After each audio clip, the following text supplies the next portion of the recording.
पाप निस्तरण्यासाठी मला हे सगळं करावं लागलं. हे तर गेला असतास 12च्या भावात. चाललं असतं मला. चाललं असतं काय? चाललं असतं मूर्ख कुठला. एक तर काडीची अक्कल नाही आणि वर तोंड करून काय बोलतोस तू? जेलचा थप्पा लागला असता ना तर ही 1.5 दमडीची जी नोकरी मिळाली ना ती पण मिळाली नसती ना, कुठल्या बापाने तुला पोरगी पण दिली असती. अरे देवाचे आभार मान, तुझ्यासारख्या मूर्खाला माझ्यासारखी हुशार आई मिळाली.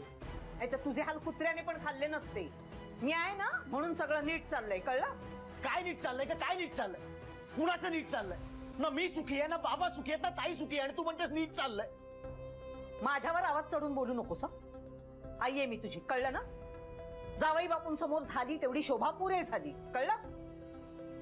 मी ऐकून घेते ना म्हणून तुझं जास्तच चाललंय. मीच म्हटलं आपलं जाऊ दे जाऊ दे, आपलंच लेकरू आहे असं म्हणून मी सोडून देते, तर तुझं आपलं जास्तच चाललंय. अक्कल शिकवायची लायकी तरी आहे का तुझी?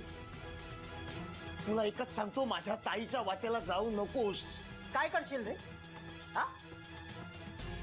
काय करणार आहेस तू? मारणार आहेस मला? आईवर हात उगारणार आहेस? काय करणार आहेस? काय घर सोडून निघून जाईन मी. अरे जा जा, तोंड काळं कर तुझं. नाहीतरी काय उपयोग आहे मला तुझा? तुझ्यामुळे शोभाच होते नाहीतरी माझी. जन्म देणाऱ्या आईशी असं वागतोस? अरे देव तुला कधीतरी सुखी ठेवेल का? देव बघतोय सगळं वरून, कळलं ना? तुझी ताई अशीच वागली होती माझ्याशी. मला हाताला धरून तिने घराबाहेर काढलं होतं म्हणून देवाने तिला तिच्या घराबाहेर काढलं. आता बसली बारीक तोंड करून. ती विसरली आपण आईशी कसे वागलो ते. पण ना सगळं इथेच फेडावं लागतं, फार कुठे जावं लागत नाही. आता कळेल ना तिला, कळेल.